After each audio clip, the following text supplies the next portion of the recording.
Question number 3 को देखो।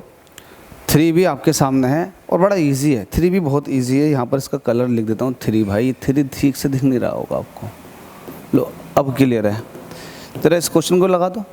Question में क्या है? क्वेश्चन में कुछ भी नहीं, यहाँ पर लिखो सॉल्यूशन। आपसे कह रहा है the ratio of the number of the turns in the primary and the secondary coils of a step up transformer is इतने। देखो ये रेशियो किस किस चीज़ का दे रखा है? हमसे कह रखा है प्राइमरी एंड सेकेंडरी में जो टर्न है उसका दे रखा। तो प्राइमरी और सेकेंडरी में जो टर्न है उसका रेशियो दे रखा है आपको ये। ठीक है, कोई दिक्कत नहीं है। N1/N2 हमसे कहा है the ratio of the number of the turns in the primary and secondary coils of the step up transformer is इतने। It is connected to AC mains. अब ये ट्रांसफार्मर इससे कनेक्ट किया गया है 200 वोल्ट से। तो जिससे कनेक्ट किया जाता है वो प्राइमरी वोल्टेज होते हैं। तो इट मीन्स आपको क्या दे रखा है? E1 दे रखा है कितना? 200 वोल्ट। तो आगे क्या कह रहा है? Calculate the voltage develop in the secondary. तो सेकेंडरी में जो वोल्टेज डेवलप हुई है वो आपको बतानी है। ठीक है। Determine the value of the maximum current in the secondary when a current of इतने ampere flows to the primary.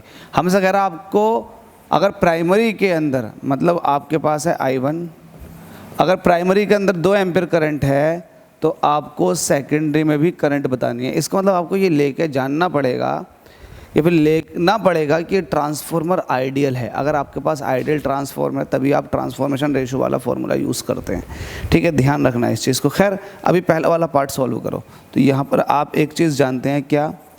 N1/N2 जो होता है ये E1/E2 के बराबर होता है। ठीक है भाई, E2 आपको चाहिए तो इसको आप इस रेशियो को आप जो होता ओरिजिनल उसी फॉर्म में लिखो। क्या होता है? E2/E1 इज इक्वल टू ये होता है N2/N1। यहाँ से मुझे E2 चाहिए तो N2/N1 इसका मल्टीप्लाई कर दो E1 के साथ। तो E2 कितना हो जाएगा? अच्छा N2/N1 तो N2/N1 तो N2 के सामने 200 है तो ये हो जाएगा 200/1। N2/N1 ये हो गया इंटू E1। E1 की वैल्यू कितनी है? 200 है। तो 200 की 200 से मल्टीप्लाई कर दोगे तो कितना हो जाएगा? 40,000। तो E2 हो जाएगा आपके पास 40,000 वोल्ट। तो आपसे एक तो ये पूछा गया E2 बता दो, बता दिया आपने बड़े प्यार से। एक ही फॉर्मूला रेशियो वाला। आपसे कह रहा करंट भी बताओ। तो आप ये मानकर चलोगे कि ट्रांसफार्मर आइडियल है। Let's say transformer is ideal, क्योंकि जब ट्रांसफार्मर आइडियल होता है तभी ये रेशियो काम करता है। कौन सा? N2/N1 is equal to I1/I2 ये वाला। अब N2 के सामने 200 तो 200 divided by 1 is equal to I1/I2। हमसे कह रहा है कि I1 की वैल्यू जो 2 है I2 बता दो। तो 2 से काटोगे तो ये 100 बार चला जाएगा। It means 100 is equal to हो जाएगा 1/I2।